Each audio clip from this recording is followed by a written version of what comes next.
Warning, the RCWR show with Lee Sanders is intended for a mature audience only. The following is an Infinity One Productions presentation, keeping it honest, insightful, and interactive.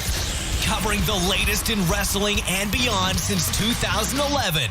You're listening to the RCWR show. Now, your host, live from the nation's capital in Washington, D.C., Lee Sanders.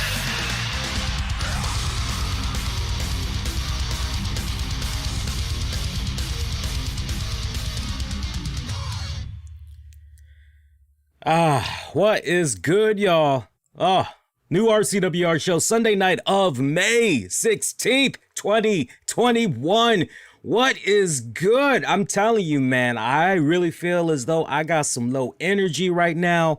But man, doing this live post show with you guys, getting you all's reactions to tonight's WWE Wrestlemania Backlash, it makes it worthwhile, I gotta say, because doing this show, hearing you all's reaction to the pay-per-view tonight, it's honestly one of the few things, as well as a couple of bright spots with regards to tonight's pay-per-view, that kept me going. I definitely want to know what you guys thought, so definitely sound off as we're live for the next little bit. We're streaming on multiple platforms, including YouTube, Twitch, Facebook, Twitter. We're all over the place. Just use the keywords, the RCWR show.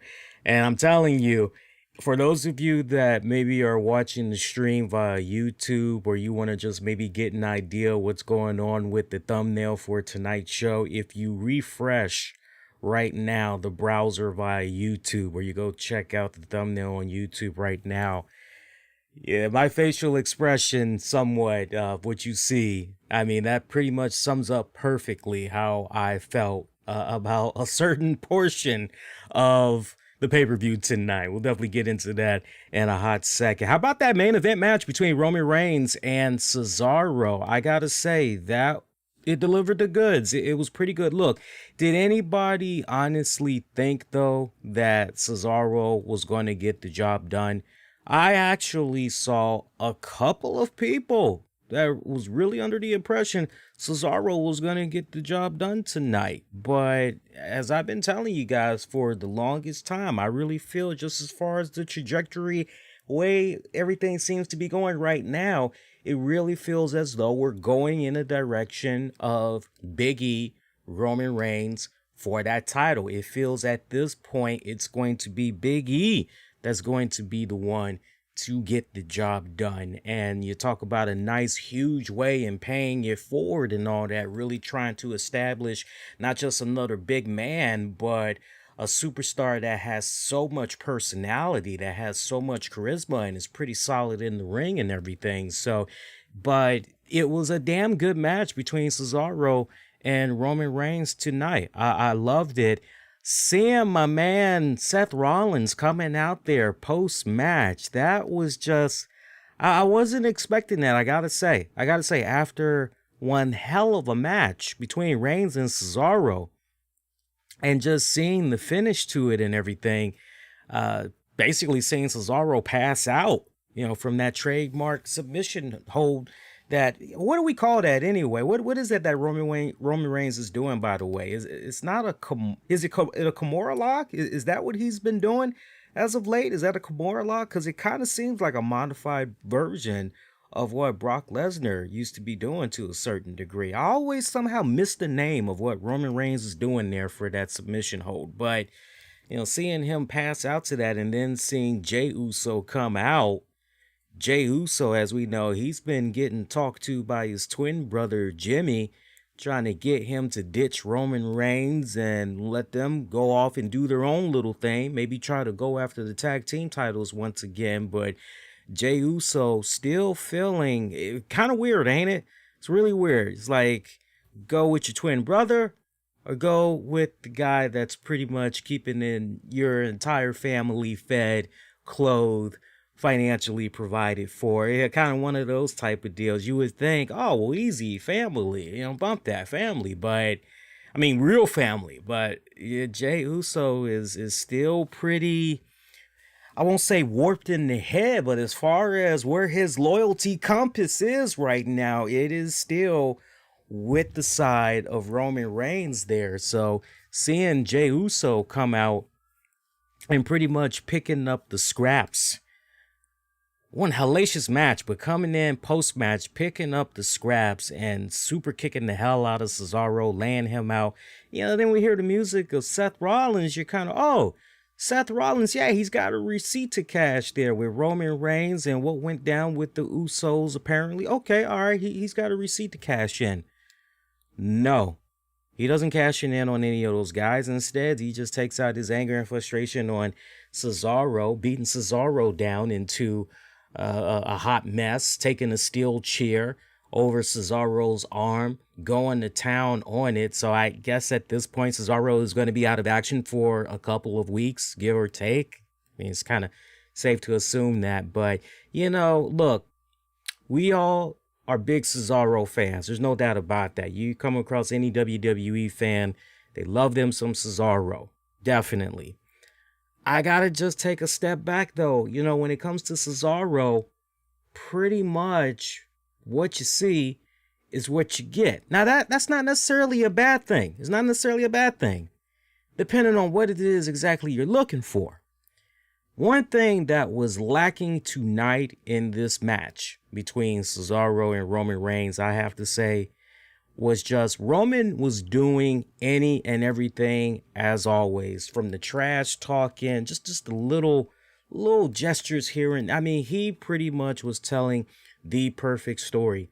I just really wish that Cesaro would have been selling a lot more for Roman Reigns, and not necessarily, see, when I say selling, I don't mean selling from the standpoint of moves and all. As far as the moves and all of that goes, that wasn't the issue. What I'm talking about specifically is I wish Cesaro would have shown more of a reaction to any and everything that Roman Reigns was doing to him, saying to him throughout the match. I wish that would have played out a lot more, but sadly, it did not. And I was looking, yearning, wanting for Cesaro to kick it up another gear as far as the emotional range goes in this match, and we never did see Cesaro take it to that next level, sadly. And and I'm just reminded of one of my all-time favorite scenes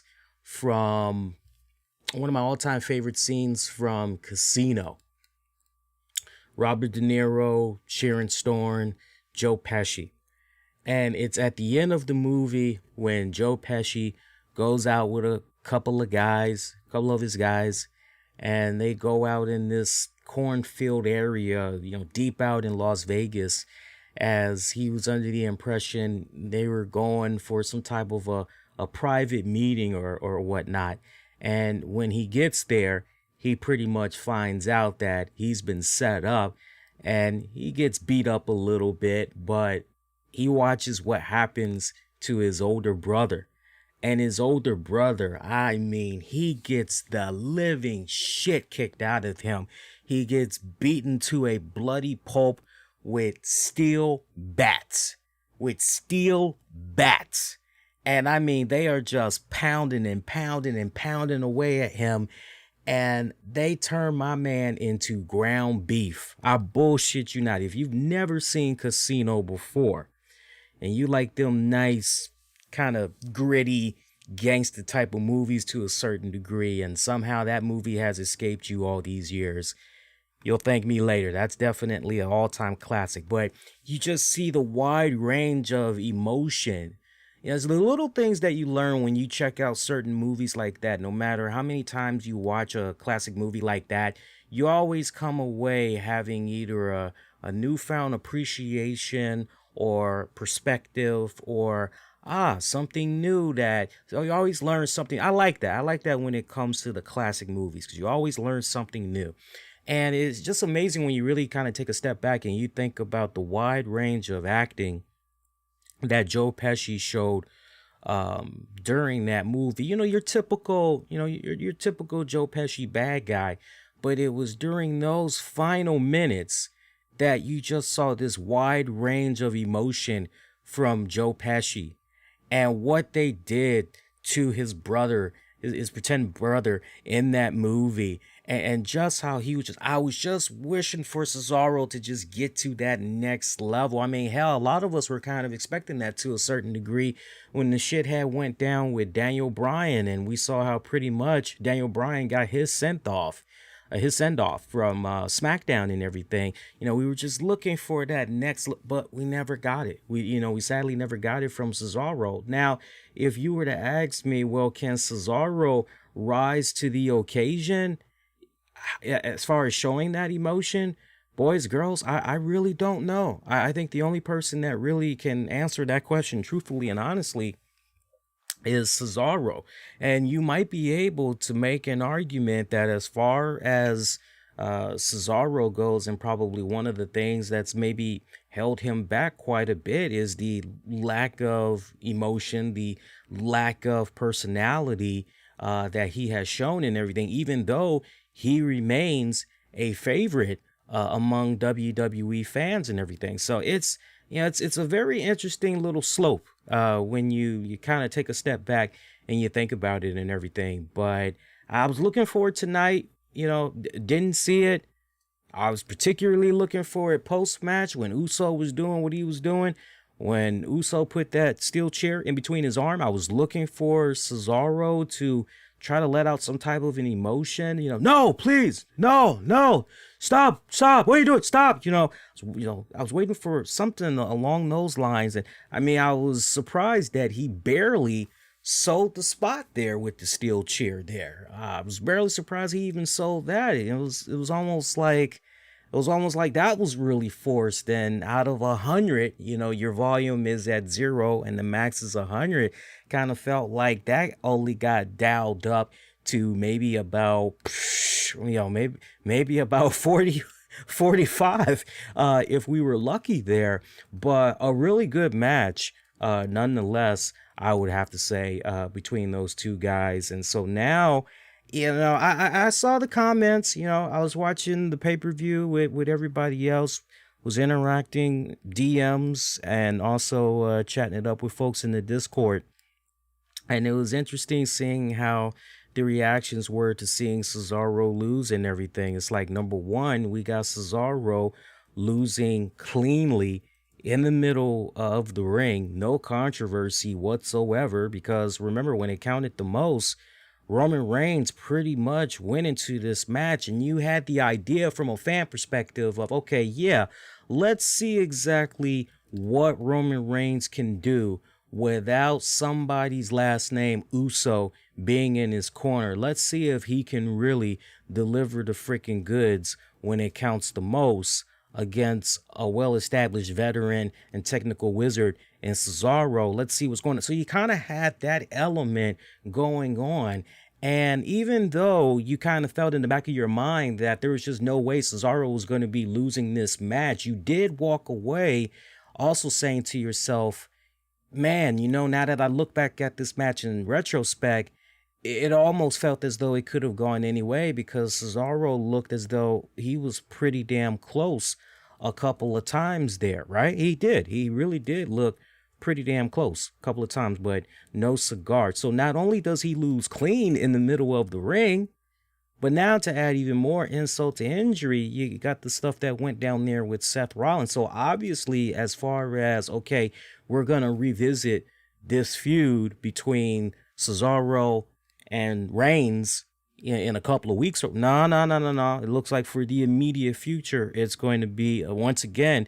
And look, not for nothing, but we as fans, podcasting world and everything, we all unanimously, Rollins, Cesaro, what they did at WrestleMania, that was badass. If you guys had checked out my WrestleMania post show, I had told you guys straight up, man, to see those two Ring of Honor alumni go at it, WWE got something really special here. That's what I said. I went on record and I said they should continue expanding upon that, and actually let's see these guys go at each other for a couple of months. So I did say that. Now that you guys probably forgot, but now that I've said that, reminding you all again, you're probably going, yeah, you know what, you did say that. And yeah, we are actually kind of getting our wish, because there was many others that kind of wanted to see Cesaro and Seth Rollins continue to go at it and everything. So, now you just can't help but wonder, all right, so what's next for Roman Reigns in the immediate future here? What's next for him? Is the next challenger that's going to be stepping up to the plate, is it maybe going to come in the form of Aleister Black, or could it possibly come in the form of Keith Lee? Is it possible that maybe Keith Lee could be getting a fresh start over on SmackDown? Something to definitely consider. Because if you ask me, as far as Keith Lee on Raw, I think it's kind of ran its course. I think for as long as Keith Lee will remain on the Raw brand, I think that we should only expect but just so very much of him on that side. I would expect more success for the big man over on the blue brand. So hopefully, when it's all said and done, Keith Lee on the blue brand, what a great way to get him nice and started up and everything, getting in the feud there with Roman Reigns. I think that would be a really good reintroduction for Keith Lee. Get the fans really excited and everything, right? So a real possible potential threat for Roman Reigns in that championship reign of his as well. Now, I ain't say Keith Lee is going to be the one. He could be, depending on how things work out, but he could be. But I think at this point, when you just kind of look at everything that's going on right now, here's another name that we need to throw out there too for you guys. What's up with Edge?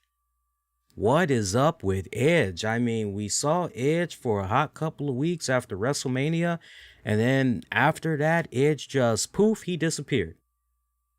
What's going on? What's going on there? Edge is somebody else that we kind of have to make sure we don't forget about that much, because he could potentially be another one that could possibly come back into the circle once again and try to, because remember, he never did get that in storyline. He never did get that straight up one-on-one match against Roman Reigns for the championship. So that's definitely something that the WWE team can come back on and, okay, let's go ahead. Let's maybe put a nice little ribbon around this bad boy here. So interesting directions that WWE can definitely go in as far as the blue brand side of things. But overall, pretty good match. Overall, I would say the pay-per-view tonight, my grade for it overall, it's definitely an average pay-per-view overall. I want to know what you guys had thought about the pay-per-view, so sound off. I'm keeping it very simplistic tonight. Go over to youtube.com/the RCWR show. Click on the communities tab, and you'll see our latest poll asking you guys, what did you think about the pay-per-view? And these are your options. Thumbs up, thumbs down, and your last option, bro, zombies. Really, yo? What the fuck? So we'll circle on back a little bit later on in the show and see what's going on with how you all voted and everything. But if you weren't aware of that poll, there you go. Now you know. Go cast your vote during the broadcast here, or once the show's available for on demand and the downloads, and you're checking it out. If you didn't vote, make sure you vote. So let's talk about the actual pay-per-view card itself here. Now, there was a pre-show. It went about an hour long. I actually did not watch it. True story. So a couple of days ago, and this is WrestleMania Backlash related, okay? So stay with me.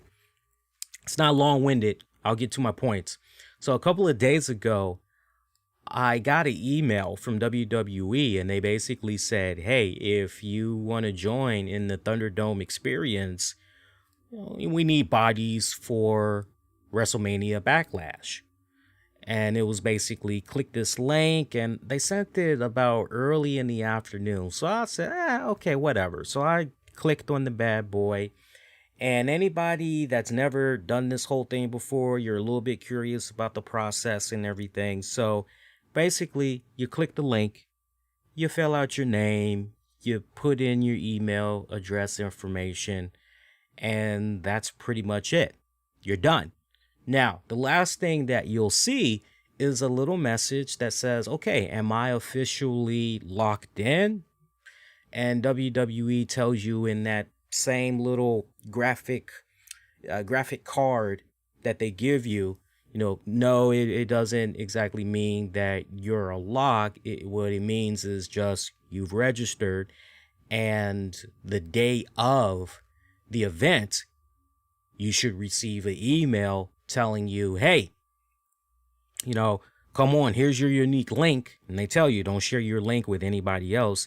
They give you a link the day of the event, and they tell you pretty much what time is call time. They usually hit you up like maybe about 3-4 hours before the call time and everything. And pretty much you just show up on a first come, first serve basis. And the WWE wizards, they try to figure out where they gonna put you virtually around the arena and everything. So I filled out the information a couple of days ago, and then earlier today, I had just got done recording a new Wrestling with the Topics with Tams.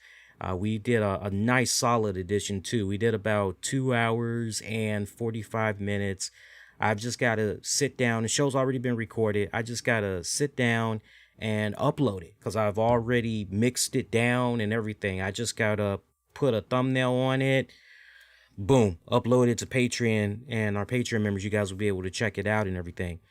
But right after we were done with the show, which was about a little after 4 East Coast time, that's when I got an email from WWE. Hey, virtual seats are now available. So I clicked on the link, and it was interesting because when you first land on the page, WWE wants to test out your settings.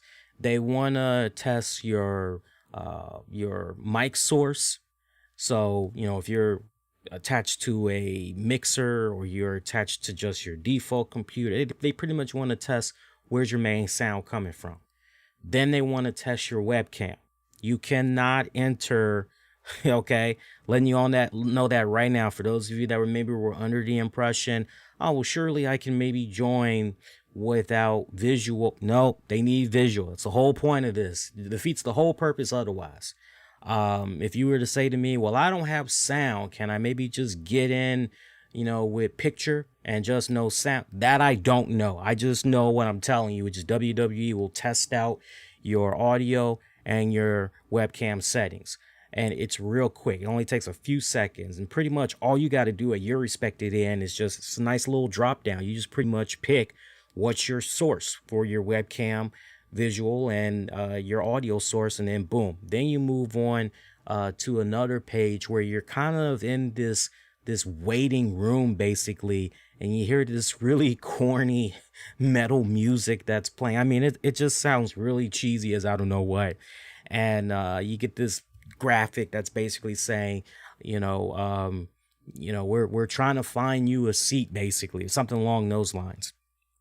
And then once a spot has been located for you, you're then put in this queue area where you're not interacting with anybody else. You don't see anybody else. You continue to hear this crazy little music. And then you hear, I guess a WWE producer or hype man or somebody that's in charge of the whole virtual experience. He comes on, and it kind of comes off as if he's real time. Because he basically, it seems like it's real time, but I wouldn't be surprised if it was a recording. I could be wrong, but it felt like it was real time. I'll have to rely on those that's been doing the virtual thing a lot more than me, and sound off on no, it's actually like this, Lee, to really fill in the gaps there. But a guy comes on and he pretty much welcomes you. And there's like this short, it seems like a long list though, but it's like a short list of do's and don'ts. And the don'ts is what was really interesting, because for the don'ts, they tell you they don't want you to smoke anything. You can't smoke a cigarette. You can't vape. None of that. They tell you you can't drink. So obviously you cannot drink alcohol, but like, you can't drink. So I'm thinking to myself, gee, now that I think about it, I can't recall ever seeing a WWE fan virtually taking a drink of some soda or some water or something along those lines. Like now that I think about it, and I'm thinking to myself, okay, I'm a diabetic and I usually like to stay hydrated throughout the day. So you're telling me like I can't even go for a bottle of water. So I kind of was like, I don't know about all that, dog. Like, you're kind of losing me right there. They tell you that as far as shirts go, you cannot wear anything that's obscene. That's a no-brainer, right? That makes a lot of sense. They encourage you to try to push WWE memorabilia, especially WWE memorabilia of your favorite superstars. What else do they tell you? There's like a whole bunch of other shit that they were like, don't. They definitely, as far as the dues, cheer, react to your favorite superstars, blah this, blah that. And at the end, they try to get you to throw your hands up and cheer and all this other stuff. And I just remember, like, when all of it was laid out, after they went through the whole list of the do's and the don'ts and everything, I just remember just kind of sitting there and I felt myself having this puzzled look on my face, like, and I'm supposed to sit here for like a handful of hours? Just like this? Like, what the fuck? And after he did his little thing, I pretty much just said, yeah, I'm good. It feels like, I don't know how many of you guys have ever tried talking to your doctor remotely. I know that's been a pretty popular thing since COVID's been going about. Nowadays, people, they make appointments to speak with their doctor remotely. And so it kind of felt as though you were doing that, but you're in this waiting queue room as you're trying to figure out. Now, sadly, I didn't go any further than after the guy was done talking. I pretty much was just in this queue room where I wasn't interacting with anybody else. Nobody was talking to me. And I just kept hearing the same crappy little music. Oh, yeah, by the way, there's like this little box of you that's in the lower left-hand corner. So, pretend you're looking at a watch or a clock. You know how you got the 12, 3, 6. Okay, so there's like in the lower left-hand corner, probably like in about a 7, maybe 8 o'clock direction, you can see yourself, basically. And that's another thing that they that they tell you is make sure that you are compositioned correctly according to their little outline cutout that they have of a person, basically where your head and shoulders need to be aligned and everything. So that's why if you guys ever notice, hopefully this information is helping you. That way, if you ever consider, trying to do the whole virtual experience in the Thunderdome for the next couple of weeks that it remains in existence, you all know and you can prepare yourself and everything. But you know how sometimes you'll see these people and they've got like, that background's bland. Oh, that's you see everything that's going on in my background, right? This gives you an idea of how much is cropped out. Okay. As far as how much is cropped out, look at my background right now. Okay. And as far as how much is cropped out, you pretty much, the way it was done with mine, my joint, you could barely see my Action Comics poster. You could barely see my Darth Vader figure. You could barely see the Ultimate Warrior picture if you look just over my head, behind my head. You could barely see that. And like everything else, you could not. So they really try to blow it up is the point that I'm making. They really try to blow you up and everything. As far as what I recommend the Thunderdome experience, I think it depends. If you have a young kid, they love the WWE product and it's kind of fun. It's like a family little experience thing that you're doing with your kid and everything. I would say go for it. If there's no kids and you are just, that wrestling fan, my question to you would be one, well, do you have the free time?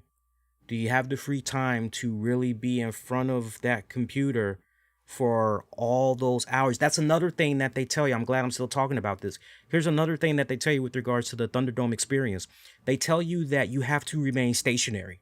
They tell you that you cannot move around. So if you think like, oh, well, I got my tablet or I got my phone, I can just move to the other house, move around the house and I can go. They want you to be stationary. So it's a lot that they're asking, and it's kind of like, and it's not even a guarantee that you're going to be in a position in the Thunderdome where the hard cameras are going to be on you. You feel where I'm coming from? So, but I would say, as far as who would I recommend it for? Again, I would definitely recommend it for the kids, the hardcorest of WWE fans. I would also only recommend it if you don't mind, being that, that's a long time to be sitting in front of one joint. You feel me? That's a long time. So consider that. Are you alone for the weekend? Is it a case where your loved ones, they went out of town or something, or maybe your significant other went to bed a little early, so you're pretty much just, you're hanging out by yourself. You need a little something to do. That's kind of like the only time I would maybe recommend it, like to each its own. But for me, and just the way I just felt about that whole little experience, if you ask me if that's something that I would do again, no, I wouldn't. I only did it this go round just so I could try to get the experience and try to relay it to you guys, because I sadly did not hear enough people talk about what it's like objectively, and rather than be a hype person, really objectively let you guys know, okay, these are the pros and cons about doing the Thunderdome. So hopefully that information helped you guys. It is WWE related. It ties into WrestleMania Backlash. So hopefully that information had helped you out. Pre-show matchup, did not get a chance to see all the action that came about from the pre-show. I said, yeah, WWE, I'm good. I actually was kicking back watching a old episode of Starsky and Hutch, because I've been getting into that as of late, the past couple of weeks now. Look it up if you guys want a really cool show check out from back in the 70s. But Sheamus did do a open challenge. It was not for the United States Championship. Ricochet answered the call. Guys went about 7 minutes, 10 seconds. Sheamus picking up the dub. Going to the actual pay-per-view card, gotta say, I loved how the Backlash event opened up. We had got to hear from our boy Dave Bautista right here from the nation's capital in Washington, D.C. And I loved the way he was narrating the event and how it pretty much tied in to his newest movie that's out right now, which I believe is going to be on Netflix pretty soon, if I'm not mistaken. The Army of the Dead. It's going to be in select theaters, but it's also going to be hitting Netflix in a hot second. So good time to have that Netflix account. And I like the way he was narrating the opening for WrestleMania Backlash, because it kind of felt as if, I don't know how many of you guys are football fans out there, but usually when, it's NFL Sunday, you usually have a big celebrity on Fox, sometimes once in a blue moon on CBS, but mainly if you watch the games on Fox, you normally have that celebrity that'll say a little something and setting up that respected week of football action and all that. And that's how it kind of felt like when you were watching all the stuff that was being set up for the Backlash opener and Batista's narrating it. It was a nice, pleasant, and welcome surprise to hear from the big man and all that. So pretty good. First matchup of the card, Rhea Ripley defending the Raw Women's Championship against Asuka and Charlotte Flair. Match went 15 minutes, 20 seconds. Rhea Ripley retaining the Raw Women's Championship. I gotta say, for the opener, mad props to all three of these women. All three of these women went into this match. They put on a freaking entertaining show. I loved it. I loved it. I sincerely mean that. These three girls, they definitely went in here and they just, it was, by the time this match was over, I couldn't help but say to myself, all right, let's see how the boys follow this up. Because for this to be the opener and really setting the tone of what you can expect throughout the night, these girls went out there and they fucking put it all out there. I was very, very impressed, particularly with how well Rhea Ripley held herself against the two in-ring veterans and Charlotte Flair and Asuka. I was kind of wondering there, okay, how much greenness are we maybe gonna see that's gonna come from Rhea Ripley here? Because out of the three, she's definitely the baby, of the bunch in WWE terms. But then, if you really kind of take a step back and you really think about it, not for nothing, I don't really think this gets highlighted enough, but she was on the independents for a handful of years before coming into the WWE and everything. Not for nothing, because she pretty much has been doing her thing since maybe 2012, 2013. She pretty much was doing her thing, and as far as first contact with WWE and all that, that pretty much had went down 2017. So, when you really kind of stop and think about it, it's like, wow, she's been at it that long now. Yeah, and she's only 24 years of age. And then, I mean, I'm amazed at how well she's been able to not just adapt to the WWE system, because I saw a little bit of her stuff out on the independents before she came to the WWE and everything. And you could see the potential way back then. You could definitely see it. You weren't quite sure, though, if it was all going to come together the way that it has been so far for her in her early career in WWE particularly, but you just knew you were kind of looking at something special when you were checking out her earlier stuff and all that. But being the new kid on the block on the main roster and everything, I was expecting some greenness in there. I was expecting a little bit of shakiness. I was expecting a couple of miscues and some other stuff going on in here, but she was smooth like butter in this one.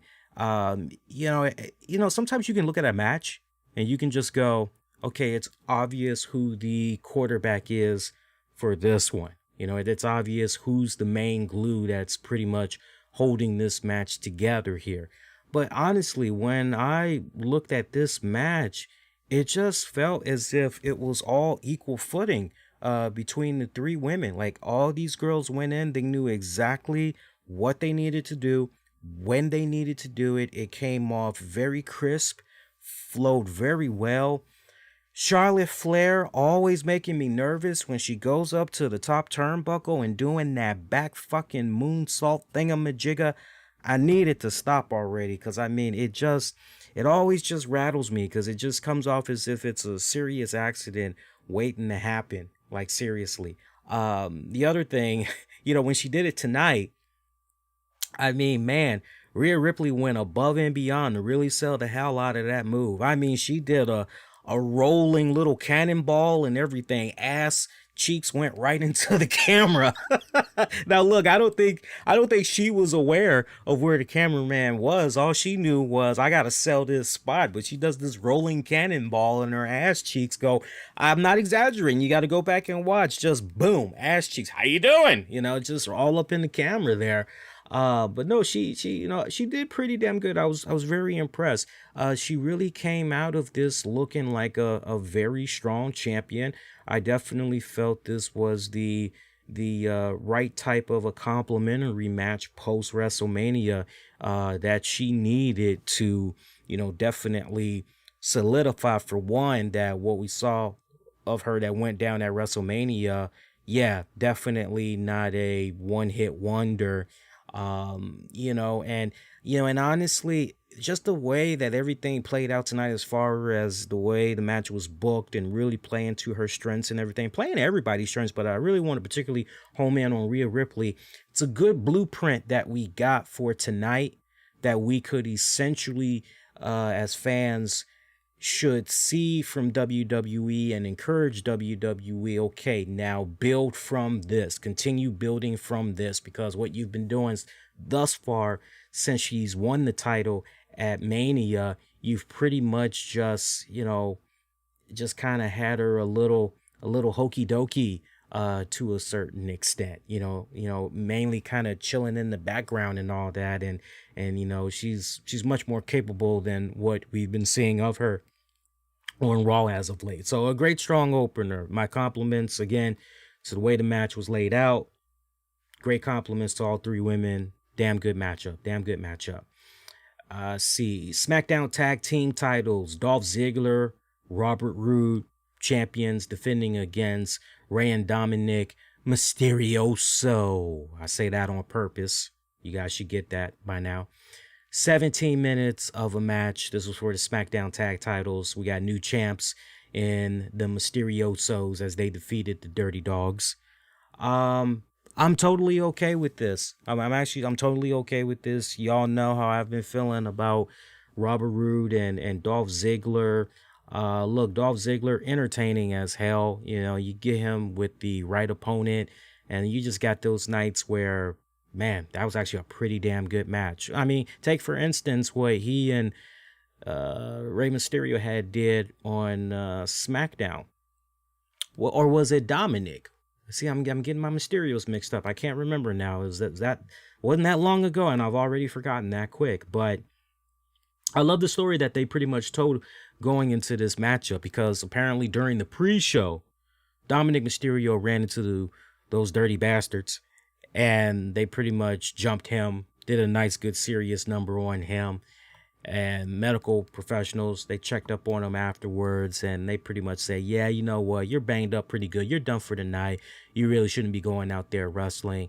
Rey Mysterio did not want to call the match off. He still wanted to go out there and face those dirty bastards for those tag titles. So this was a handicap match for, looking at the time, and again, it was about 7 minutes and some change. I would say maybe for about the first 7, 8, 9 minutes of that match, Rey Mysterio was pretty much on his own. By the way, as far as costumes of the night go, ring attires of the night, number one, I got to give it up to Rey Mysterio, because my man Rey Mysterio came out there looking like one of my all-time favorites. I'm a huge Batman fan. I'm particularly a fan of the old light gray, sky blue colors. And Rey Mysterio came out looking like that vintage Batman, or as many people have dubbed it, the Adam West Batman. That's how they've dubbed it. But you know what? I'm also reminded of one of my favorite Batman artists. I want to say from the 1990s it was. I'm trying to think who it was back in the day. Oh man, shit, the name is escaping me right now. I'll have that name for you guys before actually, you know what? If you bear with me 1 second, because I'm actually looking at the Wikipedia right now, and I'm looking at the artist here. No, none of those ring a bell. Give me a second here, and I can tell you. Here we go. I got somebody. I would say Neil Adams is one that definitely stands out. To me. Another one would be. Let me look here. Oh yeah, Tim Sal, hands down. He was another one that was pretty good. But the main one that I remember, as far as most of their work, really kind of got me into the Batman character and everything. Definitely the yeah. I'm just looking at the artist one more time here. Actually, you know what? We'll come back to that later. But anyway, yeah, when I think of Adam West's Batman, whenever I see that costume color scheme, I think of Adam West, and then I think about some of my favorite Batman artists from back in the late 80s, early 90s, because I was a big fan of the detective comics, particularly of Batman. So his costume was pretty badass, that Rey Mysterio. You know, another person that had a really cool costume tonight as well, Charlotte Flair. Charlotte Flair actually had a pretty cool costume, and she was pushing, it felt 101 Dalmatians inspired, man.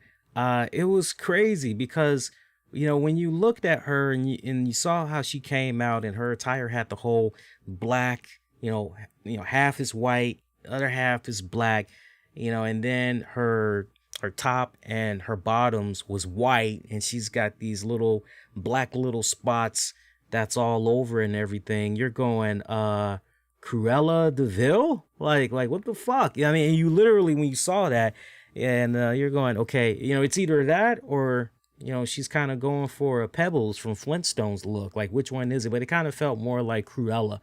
Cruella DeVille is what she was mainly going for. So, attires of the night. But then again, you know what? I gotta say, I really like that fucking attire that Seth Rollins had pushed there when he was beating the crap out of Cesaro. I mean, he came out and it looked as though he started off in an all white suit, white pants, everything white, and somebody just took some fucking paint, and instead of splashing it on him, they pretty much just took a brush and was like da da da da da da da da da da da da, took some more paint, rinse, repeat. What he was pushing tonight was actually pretty damn cool. It kind of gave me a Joker. It kind of gave me a Joker Suicide Squad schizophrenic type of vibe. It was loud. It was screaming very loud. His outfit and just the way the paint was all. I dug it. I fucking dug it. I said to my girl, I said, man, I would push the hell out of that. That's one badass fucking suit, man. My man was rocking it. All right, so next matchup on the card. Yeah, we're still talking about the Mysteriosos there. So we told you about 7, 8, maybe 9 minutes. Rey Mysterio pretty much was alone. Dominic eventually came out, was begging for his dad to make the hot tag to him. Rey Mysterio, very reluctant, wasn't trying to tag his son.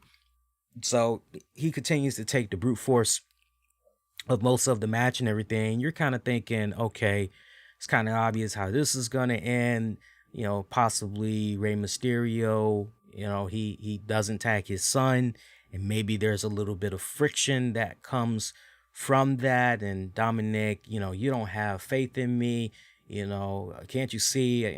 Not only have I wanted to follow in your footsteps, but also be my own man. I want to make you proud. And, the one time that I want to try to make you proud, Papa, you deny me that opportunity. Yeah, I'm already anticipating this, just the way it was kind of looking, the way the match was played out and everything. But eventually Dominic, he does get the hot tag. He goes in there for a hot minute, doing his own thing and everything. Nice little back and forth with those guys. Love the near fall finishes. I mean, you really kind of felt as though this was, maybe going to go either way once Dominic Mysterio got involved in everything. And, to see the Mysterios coming out on top. So now, first time ever in WWE history that we have a father and son tag team champions and everything. I like it. Good match. Damn good match. I couldn't think of any better opponents for them to get the titles off of than Rude and Dolph Ziggler. They were good. They were good. It was a good match, good tag match. So now you're looking at the Mysterios, and hopefully WWE does this right, because we shouldn't just be tripping over the fact of first ever. Pretty soon we're going to run out of these first evers. And then we really got to focus on the heart of the matter, which is, okay, what's going on with this talent that we have here on this brand, and who can we build around this division while at the same time trying to have these particular guys come up to the level of these guys. Who can we? So hopefully WWE, short term wise, is not just looking at the whole first four, first ever, hopefully this is, in this particular case, this is okay.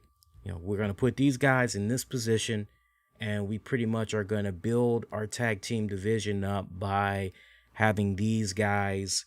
So hopefully that's going to be the case, because when you just kind of look at things over on the SmackDown side, I mean, you look at Raw. Raw's got a pretty good tag division. They really do when you stop and think about it. But when you look over on SmackDown, help me out if I'm missing some names, y'all. But right now, we've got Chad Gable, Otis. So that's one. You've got the Street Profits. What's going to happen with the Lucha House Party there?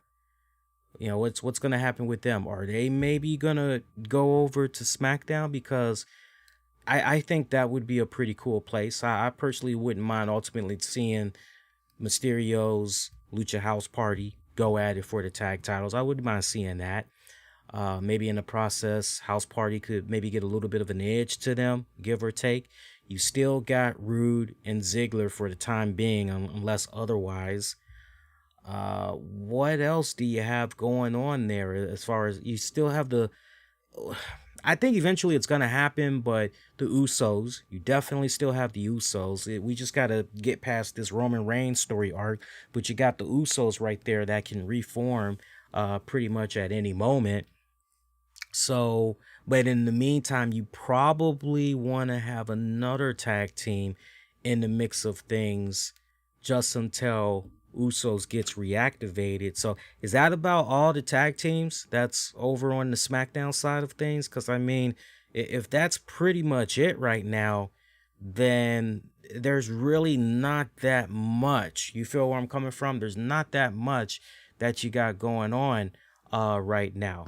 There's really not much that you got going on. So it's a short cycle. I still feel in my heart of hearts that what ultimately needs to happen, we need to just, like for those tag titles, just fuse them.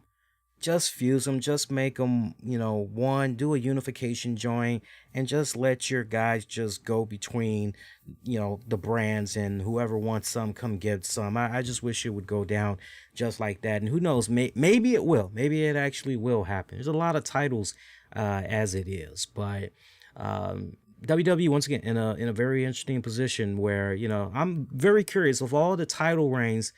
I'm most curious to see what happens with this Mysterio tag title reign. If it's going to be memorable. I'm particularly excited for Dominic Mysterio because, man, you look at what a great year that young man had last year and everything. And just they did hurt him a bit when they went with that whole Rollins, Murphy, and somehow Dominic got lost in the translation, and it was just more about Buddy Murphy and Aaliyah Mysterio and Mama Mysterio, and when it really should have been all about, okay, Dominic. The main goal is to get Dominic over, and he went through that period there where he was lost in the shuffle. You all would definitely admit that. So I'm happy to see where he is now, and I just hope that things continue to, stay the course. But as far as continuing to build up Dominic, hopefully WWE keeps at it and everything. We don't need no more detours like what we did last year with the poor kid. Hey, you guys been enjoying the post show so far? Make sure, if you haven't done so already, you go out of your way and you hit that like, subscribe, definitely click on that bell notification, select all notifications so you don't miss out on all the great content that comes your way on a weekly basis. We got a loaded up card that's going to be coming up this week. I'll give you guys a heads up about the programming notes in a hot second. Let's go with our next matchup on the card. By the way, including the pre-show, 7 matches total. I mean, we are just boom, boom, boom. We are just going through it right now to the point. Let's see, to the point we've been at it now for, we're still recording. Normally I have a little counter that can let me know how long we've been recording, but I'm not seeing my counter right now, sadly. So, but I think we've been on almost an hour, but we're almost done here. Damian Priest, Miz, lumberjack match. Wait, man, I gotta live up to the thumbnail for the show tonight. I gotta live up to the thumbnail. I know people that's gonna be listening to the audio, they can't see me right now, but the thumbnail for the audio, it's my hand over my face, and I'm just look, I gotta be consistent here. Because I don't need people saying, Lee's hating, Lee's, let me be consistent here.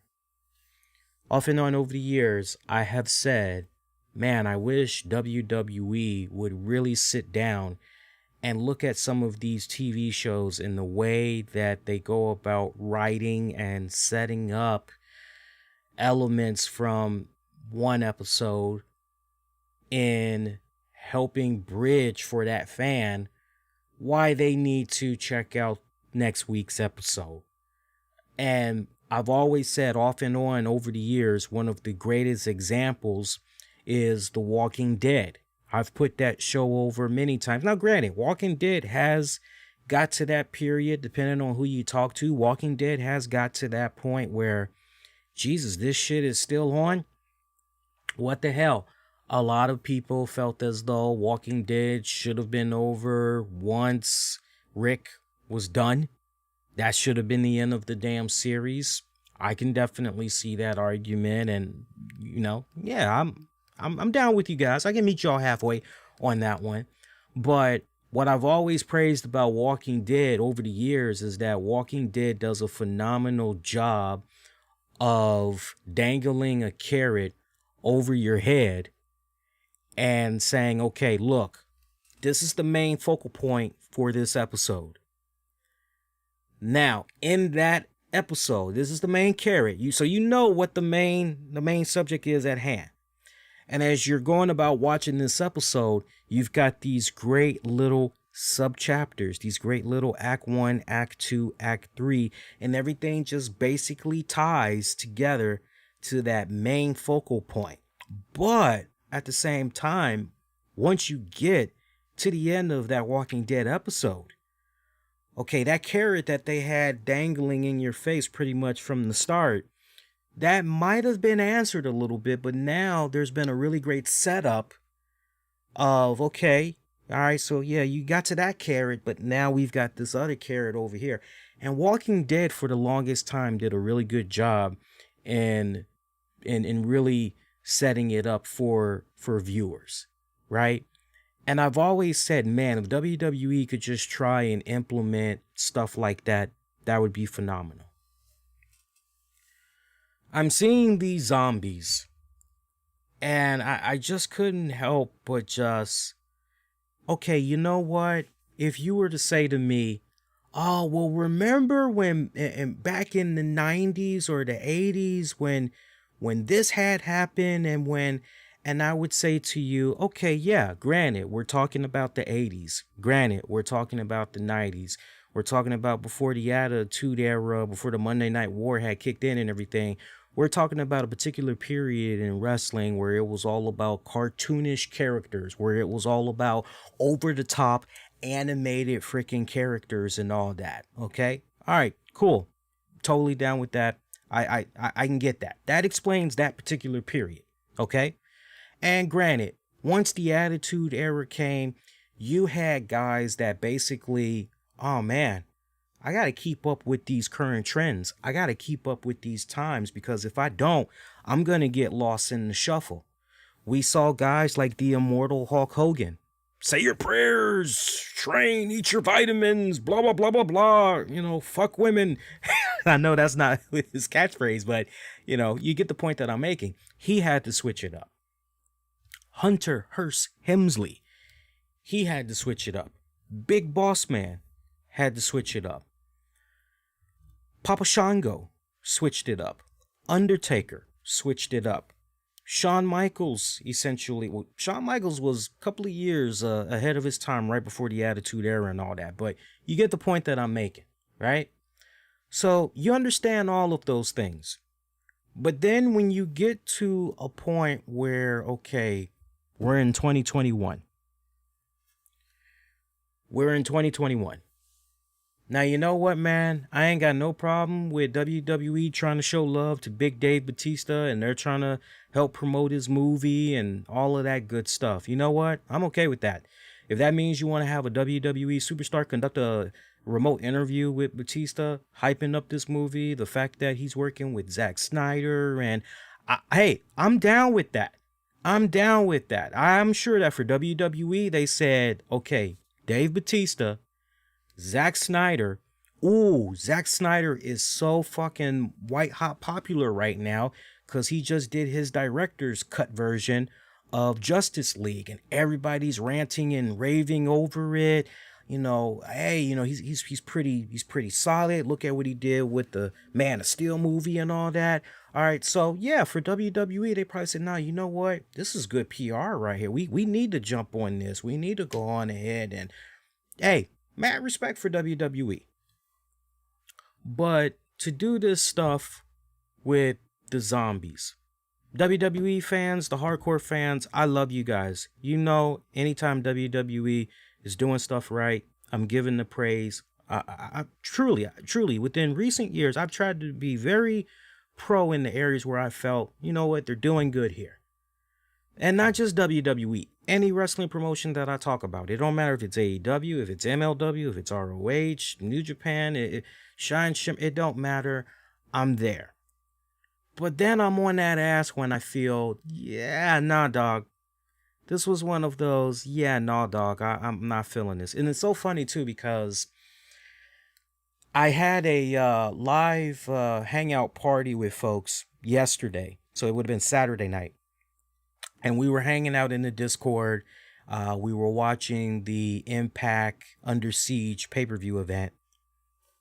You know, and we had a few people that were kind of going through the motions, and they were saying, man, this pay-per-view sucks, man. It was like, no, honestly, this is better than the Monday Night Raw that we had got this week. You know, somebody was saying, yeah, but this is a pay-per-view, ain't it? It's like, yes and no. And that wasn't me being a dick. It was legit answer, yes and no, because there was only two ways you could have watched Under Siege. You could watch it for free on Impact's Twitch channel, and if you miss it when it's live, you're fucked. Or you cough up $7 for Impact Plus, and you watch it that way. So it's yes and no as far as whether or not it's a pay-per-view. I kind of look at what they do for the Impact Plus and all that as more of a super show, if you will. But I remember afterwards, seeing the spot with the zombies tonight, I remember saying afterwards, I don't ever want to hear a motherfucker try to complain about an Impact Wrestling pay-per-view and all that, because the first thing I'm going to say to them is zombies. Zombies. Motherfucking zombies. That's all I'm going to say. We're tripping over the AEW blood and guts little spot with Jericho and all that, and you kind of understood now in retrospect, you know, and I would imagine a lot of people that took their little jokes, took their little jabs. You notice we didn't take no jabs on this show. We didn't shit on it for 40 fucking minutes unlike some shows. I said to you guys, hey, was it a little bit rough? Hey, some of the props that they used, blah, blah, blah, blah, blah, blah. Yeah, you know, but overall, it was an entertaining matchup. But now in retrospect, Chris Jericho legit injured himself. He legit injured himself in that joint. These same people that were making fun, and you don't see them. Mum is the word right now. That's what's going on with them. This was really weird, because it was weird most of all. And see, I really want to home in on this, because everybody that's going to be talking about this, I would suspect they're going to be bitching. What really threw me off about this zombie thing was the fact that it felt like I was watching a completely different show. Completely. It did not complement in any form what all we saw up until that point. Because up until that point, it was actually a pretty good card. I just told you guys about some of the action that we got on the card, and it was actually pretty good. It was pretty solid until we got up to this point, and it just felt as though, okay, and cut. Completely different set of directors, producers, post-production, like completely different set of crew just came in, and it felt like you were watching a completely different show. That's what it felt like. And I couldn't help but say at one point, and I actually said it out on social media, I said, if Miz is actually eaten, they rip, they tear into him, they chew him up, they got his organs and all that. If they were to legit eat him up and we never saw Miz again, now that would be very fucking interesting. Wow, maybe we get a newly repackaged Miz, or maybe he goes under a different name or something. That would be kind of, I was actually entertaining that. Foolish me, but I actually was entertaining that. I mean, hell, this is the same WWE that threw a motherfucker off the roof of a building, remember? And we were kind of led to the impression that they fell to their death. This is the same WWE that did a eye for an eye match. Please, for the love of God, can we just stop with that, all of this shit? Please, can we just stop? It's bad when you got Impact and other promotions that's making fun of you for doing, I saw that spot tonight and I just couldn't help but put my head down and ask the question, wait, why am I watching this again? And I had to remind myself, because you are a lifelong WWE fan. You've been with the product through and through. You've been with them since you were a little kid in the early 80s. You ain't going nowhere. Your next generation, the kids that you will soon have, they are going to grow up on the WWE product and they are going to continue on with the tradition. You are with WWE through and through. That is why you are sitting here tonight watching this pay-per-view, and as stupid as it is seeing this shit with the zombies. Number one, Lee, you love zombies. Yeah, I love zombies. And number two, this shall pass. Yes, it shall pass. This was rough to watch. I cannot wait to hear fucking Jim Cornette blow a fucking gasket over this shit. Shit like this always gets me giddy, because one of the last things I think about is Jim Cornette, and I'm just going, oh, he's gonna have a fucking field day. I can just imagine he's gonna tear up his fucking notes by the time I can hear him now. And then we get to some goddamn fucking zombies. I can just hear it now. One of my guilty pleasures, yes, when I'm not doing my show and I'm trying to decompress, I like listening to Jim Cornette stuff. As far as wrestling stuff goes, I show my love to a couple other wrestling podcasts, but for the most part, I'm usually checking out non-wrestling related stuff because I like to decompress and all that. But yeah, this was just, and for the love of God, please let this be it for Damian Priest and his involvement with Miz and Morrison. It just, what's that song? You bring me down, down, down, down, bring me down, don't bring me down. We just need to be done with this. Just need to be done with this. Kudos of the night goes to Pat McAfee, who did a phenomenal job. First time ever calling a pay-per-view. No jitters. No rattled nerves. Went in there, hit a fucking home run. I gotta give him the line of the night, because when it came to the next matchup, which was Bayley taking on Bianca Belair for the SmackDown Women's title, you got Michael Cole, who's talking about how this particular match is brought to you in part by Army of Darkness and everything, Army of the Dead, starring Dave Bautista. And you got Pat McAfee. He's right on cue. He's just looking all around, looks behind him, sees the Army of the Dead banner and everything. And he says something along the lines of, man, I should have written it down, but he said something along the lines of, man, I hope there's no zombies around here. I hope they don't get involved in this next matchup. Something along those lines.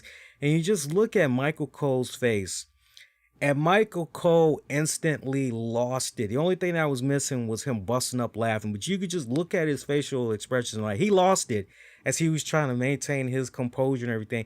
Even Michael Cole knows what we just saw from the previous match was the stupidest hokey dokey fucking shit that he's probably ever seen and everything. So it's crazy. It's fucking crazy, man. All right, next matchup.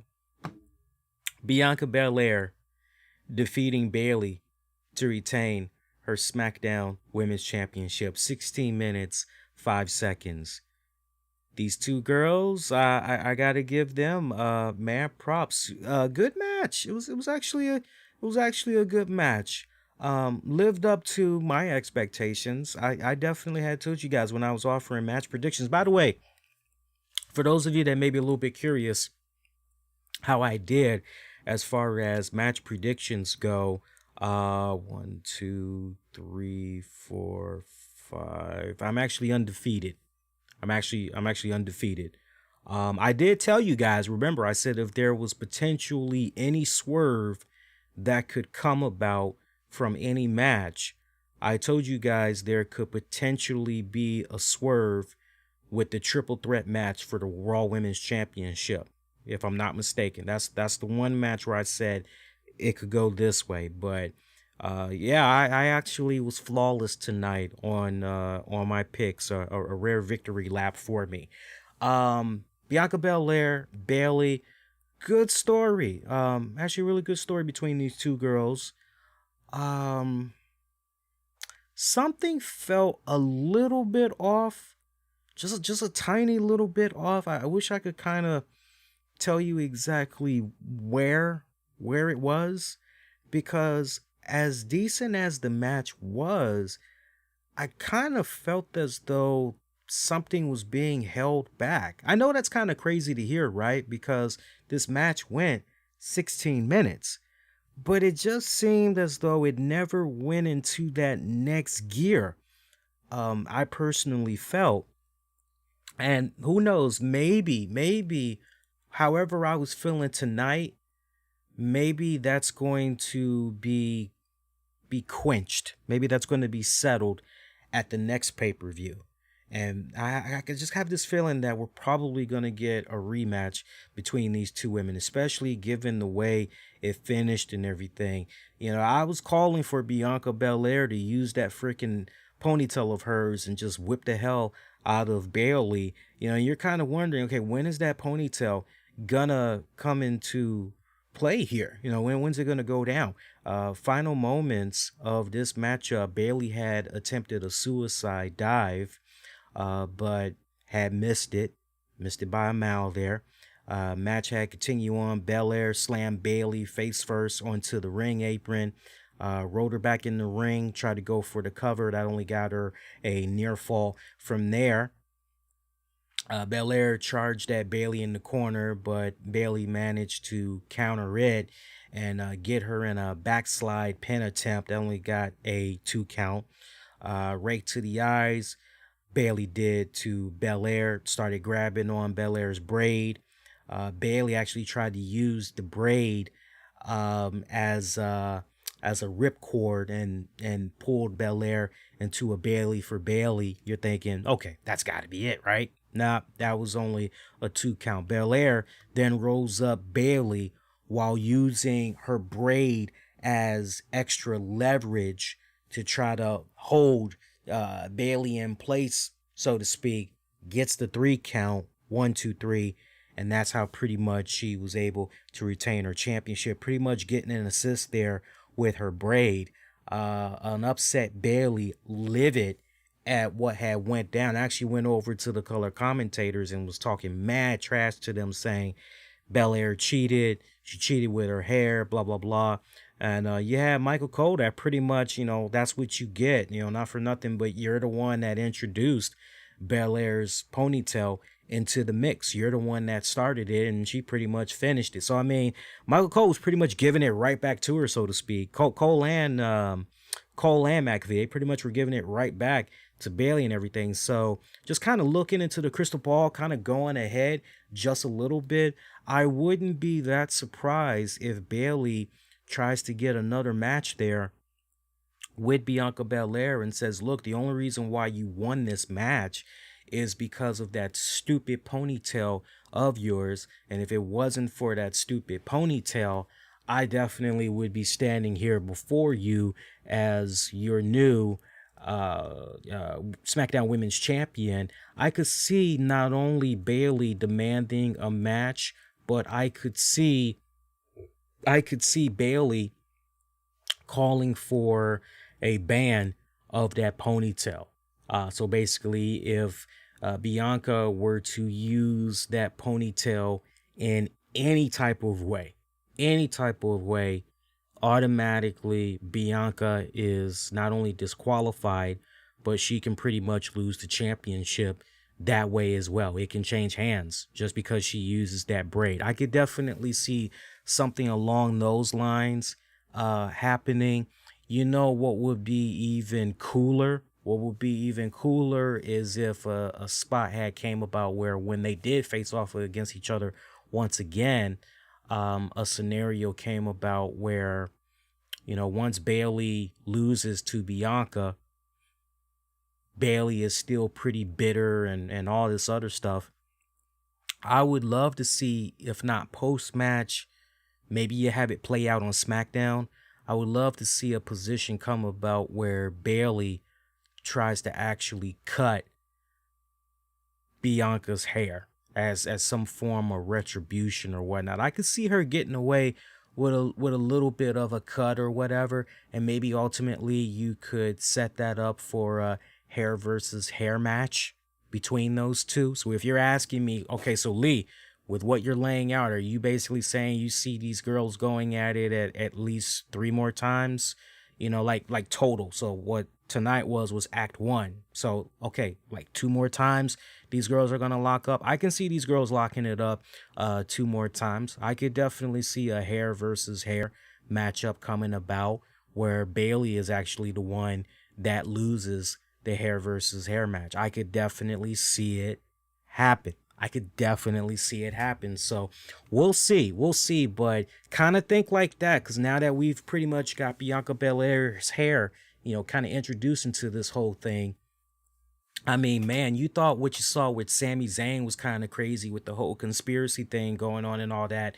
Well, Bayley can now, she pretty much, as of this point going forward, she now has her own little conspiracy thing that's going about. I could see Bayley coming out with little picket signs and all of that, trying to get little legit GoFundMe, change.org petitions. Let's not say GoFundMe, because the last thing we want is people just coughing up their money for, no.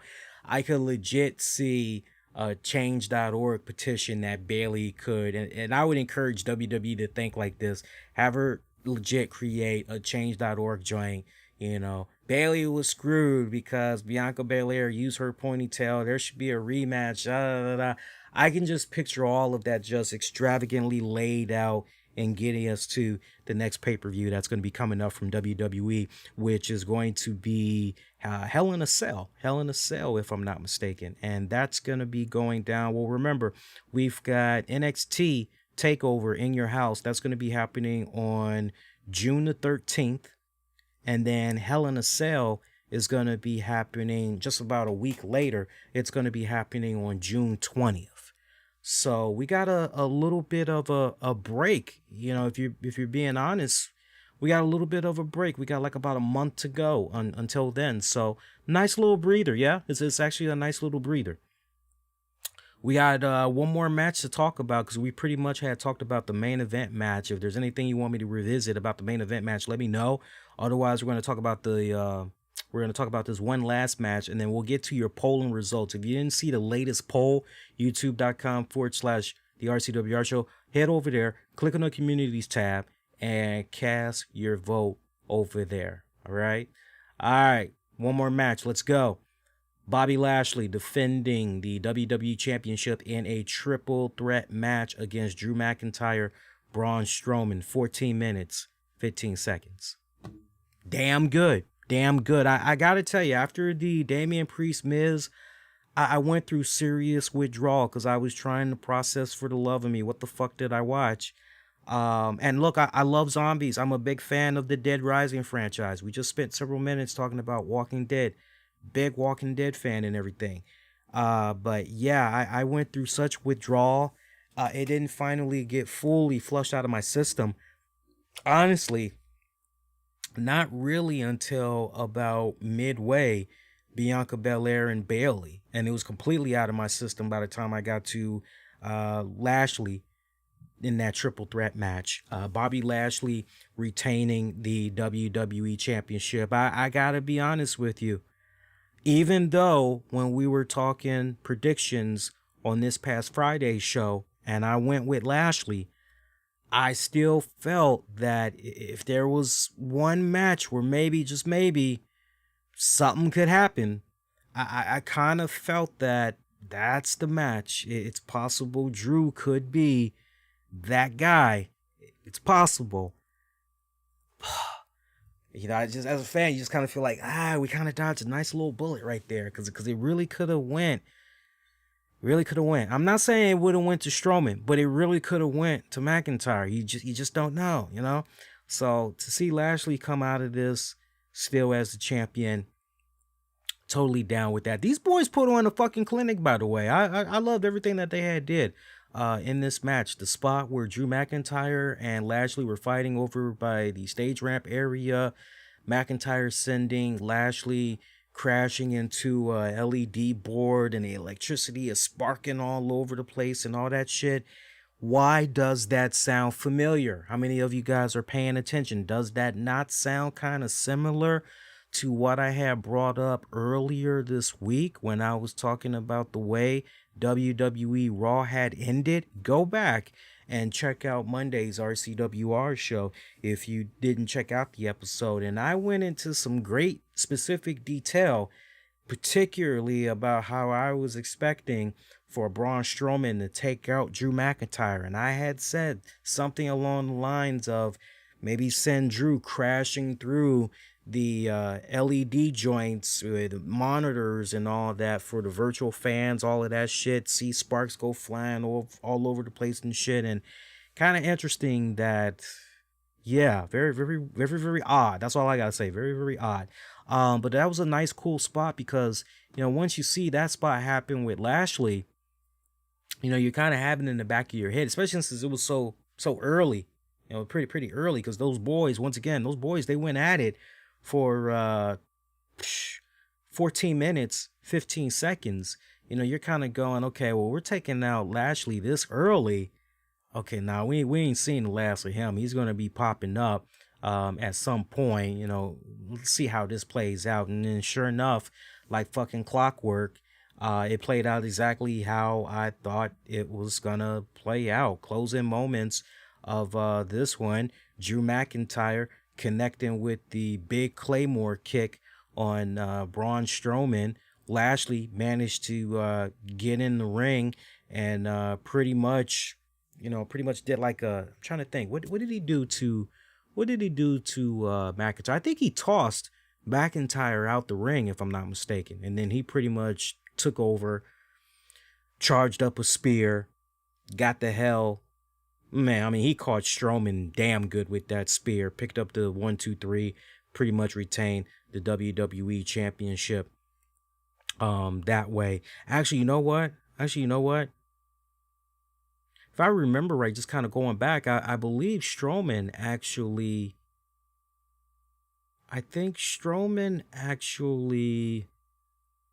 did a, no, I'm remembering it right. Strowman was trying to look for the running power slam, but McIntyre somehow got out of it, did the Claymore to Strowman, and then Lashley pretty much so I actually remembered it correctly the first time and everything. So Lashley coming out of that on top. Good dub for him. Pretty much Hurt Business continues, even though we missing a couple other guys, but Lashley's reign, the almighty reign, continues strong. So, but is he truly done with McIntyre? Is he truly done with McIntyre, or is somehow McIntyre gonna slide into that bad boy one more time? We're gonna have to check out Monday Night Raw and find out. But at this point, I don't think, honestly, guys and girls, we shouldn't expect that much from Monday Night Raw. I think it's just mainly going to rely more heavily on what all happened at the pay-per-view, some rematches.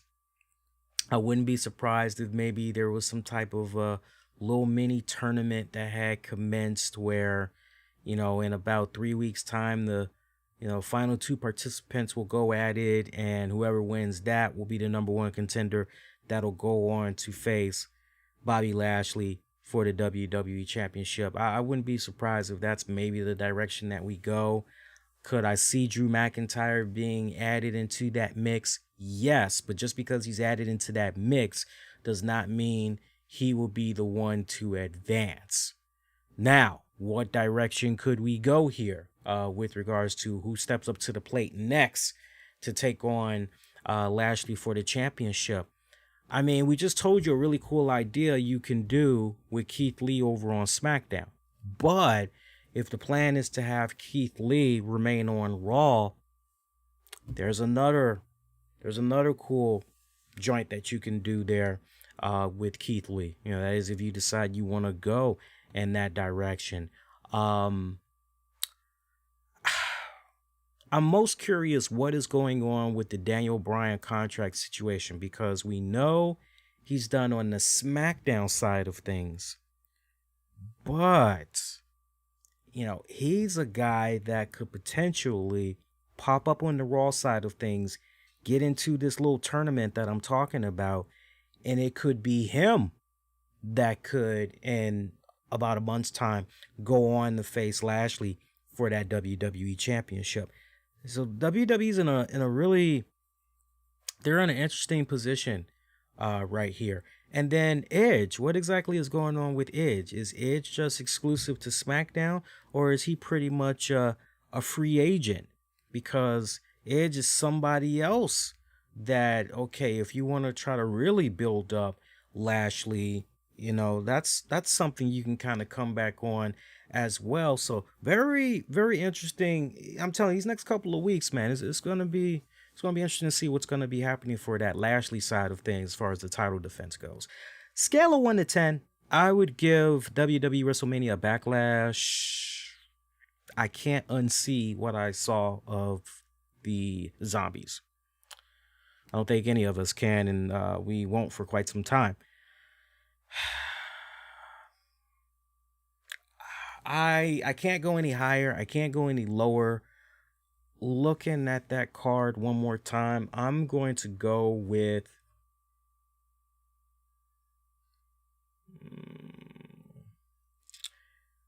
oh man. I'm thinking, guys. I'm thinking. I'm going to say, yeah, that Roman Reigns Cesaro match was really fucking good. Really fucking good. 27 minutes, 35 seconds, by the way. And if you all not aware, you're just joining us live, we actually talked about Roman Reigns and Cesaro at the very beginning of the stream here on the pay-per-view post show. I would go with a 7 out of 10. I would definitely be at an 8 if it wasn't for the little zombie joint. But I can't go lower. I definitely can't go higher. 7. I'm staying firm at a 7. Let's see how you guys have voted for tonight's pay-per-view event, by the way. And while I'm still live on the air, if you guys want to, now comment, go for it. Let me know what you thought about the pay-per-view. So we got a lot more comments that came in, or not rather comments, but a lot more votes that came in. Keep the votes coming in. We'll definitely come on back Monday night and revisit it one more time. Again, we asked you, how would you rate this weekend's WrestleMania Backlash? 11% of you are giving the event a thumbs down. 22% of you are giving it a thumbs up. Meanwhile, 67% with the lead. Bro, zombies. Really, yo? What the fuck? That's the top dog right now. Oh Lord. Yeah, that's the top dog right now. All right, guys. So let's see what's going on with you guys. All right, so some quick programming notes because we also got to get into some shout outs as well. First off, programming notes. We're going to be live this Monday night after Raw goes off the air. Tune in. If you guys want to share your reactions, some of your memories of New Jack, you'll definitely be able to do it on that show as just the tributes have continued to pour in for New Jack, Jerome Young, and his untimely passing going into the weekend, 58 years of age, heart attack. I reacted to the news on a special Friday edition of the RCWR show, but we'll definitely follow up on Monday night. Hopefully there's some new information. Hopefully funeral arrangements has been announced and all that. Hopefully, there's whatever is the latest. We'll definitely get into it there. Also, latest in wrestling related news and beyond. It's going to be a solid show, so make sure you check that out. Patreon members, patreon.com/RCWR show. I'm going to be uploading a new Wrestling with the Topics for you guys. It's already in the books. I just got to upload it. It's already been mixed down and everything. Just got to upload it. Tuesday, we've got a new NWA Power post-reaction edition, so you guys will be able to check that out. We got another Wednesday show covering AEW NXT Fallout. Please do me a solid, check out all the content that I've been putting out and continuing to put out so far this month in May. I'll remind you guys as it gets closer, but with my wedding and honeymoon coming up, I'm actually, for the first time in years, I haven't gone on a vacation in over 10 years.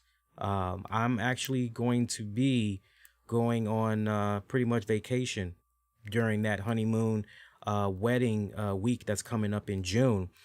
So basically, whatever the last show I'm able to put out during that first week in June, that's going to be it, because I'm pretty much going to be on vacation for almost 2 weeks. So after and I'm looking at the calendar right now. So pretty much after the June 2nd, which is a Wednesday, after the June 2nd show that you guys will get, you won't be seeing me on the air again, not until June the 16th is when I'll be back. So enjoy all these shows that we're pumping out right now for you guys. I'm having a blast so far. It's a little taxing, I'm a little tired, but it's fun. Nice interacting with you guys, coming across new fans. I was taking a look at the analytics the other day, seeing the ratio of subscribers and non-subscribers, and among subscribers, who keeps coming back, the number, percentage, and great breakdown versus non-subscribers who keep coming back. And it's very, very consistent. So please just, continue to keep that up. And one more time, you guys enjoyed yourselves here tonight. Please, as you make your exit, make sure you hit the like, pretty much let YouTube know, hey, this was actually pretty good. It helps them push out our content to more eyeballs. And definitely hit that bell icon so you don't miss out on future content. Hit that bell so you get all the notifications, man. Don't want you guys missing out. I didn't know you were live. So your notifications on? No. Well, there you go. All right, so that is going to do it one more time. WrestleMania Backlash, a 7 out of 10. Until Monday night after WWE Raw, wishing all of you all to be safe. Most importantly, be kind to one another. Get at me on Twitter, Facebook, Instagram. Use the keywords, the RCWR show. Shout out to supporters of this show, friends of the show. Shout out to Don Tony. Shout out to Anthony Missionary Thomas, and Joey Numbers of Wrestling Soup. Shout out to my man. Oh my God, I can't believe I almost forgot about Julian, by the way. Shout out to my man Julian Cannon of the Wrestling Court, who made the announcement a couple of days ago. Him and the missus are going to be welcoming a beautiful bundle of joy. Officially, I can say, I said it on social media, but I kept meaning to officially recognize it on air. Congrats, brother. Happy to hear that. I'm right behind you, man. I'm right behind you. I plan on clocking in big time honeymoon weekend. You know what I mean? I definitely plan on having my way. I want some twins, god damn it. But yeah, shout out to Julian. Shout out to smartbitcoininvestments.com.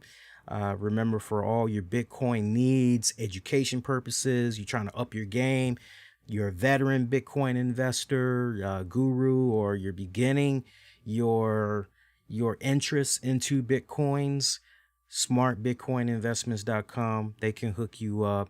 Check them out. And yeah, that is going to do it. Much love for the support as always. Appreciate, love you guys. Till next go around, wishing all y'all to be safe. And most importantly, be kind to one another. I will see you all next go around. Adios.